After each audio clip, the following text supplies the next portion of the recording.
Here's how to fix the server disconnected error in Among Us. First, you need to check your internet connection. A slow or unstable internet connection is a common cause, so go ahead, update your Among Us application. You can open your Play Store or App Store according to your device, whether you're using iPhone or Android.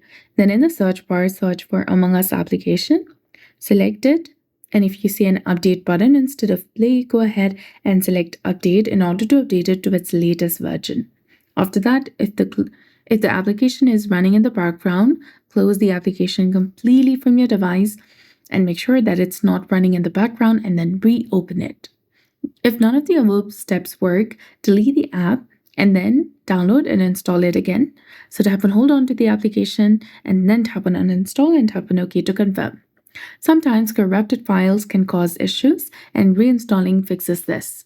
Or you can also go ahead and tap and hold onto the power button and the volume down button, then select restart and restart your entire system and try launching Among Us application. So that's it. I hope you found this video helpful. If you did, please like, share, and subscribe. Thanks for watching. We'll see you again in the next one.